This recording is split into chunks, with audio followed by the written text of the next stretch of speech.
Sir ఇప్పుడు ఈసారి ఎన్నుకోబడ్డ మంత్రులందరూ అంటే కేంద్రంలో 28 మందికి క్రిమినల్ కేసెస్ ఉన్నాయి. కానీ ఈ క్రిమినల్ కేసెస్ కోసం మీరు కూడా వర్క్ చేశారు, ఎలక్టరల్ రిఫార్మ్స్ అని చెప్పేసి. అంటే అసలు ఏంటి సార్ జాబితాలను బయట పెట్టింది మొట్టమొదటిగా లోక్సభ వచ్చింది. దానివల్లనే ఈ నేర చతుర్గాలు బయట పెట్టే చట్టం వచ్చింది. అసలు ఎలా సార్ అంటే ఇలాంటి క్రిమినల్ కేసెస్ ఉన్నా కూడా ఎందుకు పార్టీలోకి తీసుకొని మళ్ళీ ప్రజల్ని అంటే మనల్ని పాలించే అవసరం ఏమొచ్చింది? అంటే ఇప్పుడు కేసులు వివరంగా చూస్తే తప్ప మనం చెప్పలేం. ఎందుకంటే కొన్ని సందర్భాల్లో సెక్షన్ 144 ఉల్లంఘించారు. ఏదో మన దేశంలో ఉద్యమాలు అనగానే రస్తా రోకోలు గొడవ చేయడం అలవాటు అయిపోయింది. అలాంటి కేసులు కావచ్చు. కాబట్టి నేను కేసు వరకు చెప్తాను, కేసుల వరకు చూస్తే పని చెప్పలేను. కానీ స్థూలంగా నేరస్తులు రాజకీయాల్లోకి వస్తున్నమాట వాస్తవం. దాని పోవాలి అని చెప్పంటే మనం కొంచెం లోతుకి వెళ్ళాలి.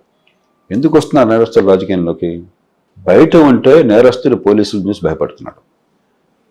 రాజకీయంలో రాగానే పోలీసులు నేరస్తులను చూసి భయపడి సలాం కొడుతున్నారు. ఎందుకంటే వాళ్ళ ట్రాన్స్ఫర్లు, పోస్టింగ్లు ఇవన్నీ వీళ్ళ చేతుల్లో ఉన్నాయి. కాబట్టి అధికారంలోకి వస్తే పోలీసు వాళ్ళు గులాములు అవుతారు. మీకు కావాల్సిన వాళ్ళు రక్షించుకోవచ్చు, మీ మీద కేసులు మాఫీ చేయించుకోవచ్చు, మీ ప్రత్యర్థుల మీద కేసులు పెట్టచ్చు. ప్రపంచంలో ప్రజాస్వామ్యాలు ఎక్కడ అట్లా లేదు. చట్టబద్ధ పాలన నిజంగా ఉందంటే అధికారంలో ఉన్నవాడు చట్టాన్ని శాసించలేడు. ప్రస్తుతం ఉదాహరణకి ఒక చిన్న కేసు అమెరికా రాష్ట్రపతి బైడెన్ గారి కుమారుడి మీద పెట్టారు. ఏం కేసు అది? ఆ దేశంలో అందరికీ తుపాకులు ఉంటాయి, జనాభా కంటే తుపాకులు ఎక్కువ ఉన్నాయి. ఈయన కూడా ఒక తుపాకీ ఉంది. తుపాకీ కొనేటప్పుడు సమాచారం అడుగుతారు. ఒక చిన్న విషయం దాన్ని రివీల్ చేయాలి ఆయన. తుపాకీ కొనేప్పుడు ఫలాంది ఉందా నీకు, ఫలాంది చెయ్యి అని అడుగుతారు. ఒక కాలంలో ఎక్కడ నో అనేది రాశాడు, అంతే. ఆయనకు ఇప్పుడు నేరస్తుడిగా ఆయన ప్రభుత్వం, తండ్రి రాష్ట్రపతిగా ఉన్న ఫెడరల్ ప్రభుత్వం ఆయన ప్రాసిక్యూట్ చేసింది. మొన్ననే ఆయన నేరస్తుడిగా తేల్చారు, రేపు శిక్ష పడబోతోంది.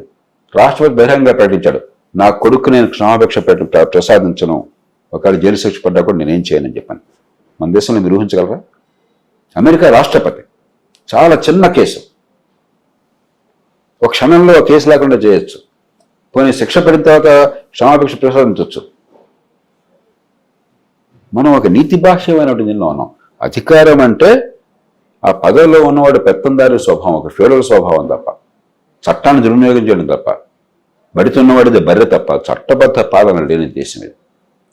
కాబట్టి ముందు మనం చేయాల్సింది చట్టబద్ధ పాలన నిజంగా ఉండేందుకు పోలీసులు, ప్రాసిక్యూషన్, ఫారెన్సిక్స్, మరి నేర పరిశోధన పద్ధతులు, నేర విచారణ పద్ధతులు, కోర్టులు ఈ మొత్తాన్ని సమూలంగా మార్చాలి. ఏం చేయాలో చాలా స్పష్టంగా నిపుణులు చెప్పారు. నేనే పరిపాలనా సంఘం సభ్యుడిగా ఒక ఇంత పెద్ద నివేదిక తయారు చేశాను. ప్రధానంగా నేను రాసింది నేనే దాన్ని. ఏం చేయాలో చెప్పన్నది. మారిమత్ కమిటీని గతంలో వాజ్పేయి ప్రభుత్వం ఏర్పాటు చేసి ఏం చేయాలో రాశారు. అవన్నీ ఊరికే పక్కన పెట్టి బూజు పడుతున్నాయి అంతే. అది కీలకం. రెండోది ఏమవుతుంది, ఎన్నికల్లో గెలవటం రాజకీయ పార్టీలకు ముఖ్యం. సీట్లు ఎవరికి ఇస్తున్నారు? గెలుపు గుర్రాలు. గెలుపు గుర్రం అంటే ఏంటి? డబ్బు ఎంత ఖర్చు పెట్టగలరు మొట్టమొదటి ప్రశ్న. నేరస్తు డబ్బు ఖర్చు పెట్టగలరు కదా, వాడు నేరం ద్వారా డబ్బు సంపాదించాడు కదా. రెండోది ఏ కులం? నేరస్తుడు రాజకీయంలోకి వచ్చిన ప్రతివాడు కులం పేరుతో వచ్చాడు తప్ప కులం లేకుండా రాలా. కాబట్టి వాడు కుల నాయకుడిగా చలామణి అయ్యాడు. మూడోది నీ వెనకాల మంది మరబలం ఉందా? 100 మంది నేరస్తులు అంటే అర్థమదే అసలు. ఈ మూడు ఎప్పుడైతే ఉన్నాయో మిగతా వారితో పోలిస్తే వాడు గెలిచే అవకాశం ఎక్కువ ఉంది మన ఎన్నికల వ్యవస్థలో. కాబట్టి ఈ లోతుకెళ్ళి అర్థం చేసుకోవాలి. చట్టబద్ధ పాలన తీసుకోవడం ఎట్లాగా, ఎన్నికల వ్యవస్థను మార్చి సమర్థులు, నిజాయితీ పరులు, నిజాయితీ అయిన పద్ధతుల్లో నెగ్గే వ్యవస్థ నిర్మాణం చేయడం ఎట్లాగా.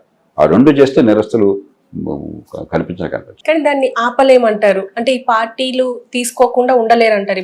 ఇప్పుడు మీరు పెట్టారు కాబట్టి నేను పెడతాను, లేకపోతే మీకు గెలిచే అవకాశం ఉంటుంది, నాకు తగ్గుతుంది. పోటాపట్టు నిజంగా సమర్థులైన మంచి నాయకులు ఉంటే పార్టీలు ఆపచ్చు. కానీ అంత ఔదార్యంతో కొన్ని సీట్లు పోయినా పర్వాలేదు, నేరస్తులు మేము పెట్టడం, వాళ్ళు పెడితే వాడు తప్పు అని చెప్పిన ధైర్యం పార్టీలు చేయట్లా. ఎన్నికల పోటీలు ఎట్లా గెలవాలి, ముందు గెలుపు గుర్రాలు కావాలి. అది సమస్య.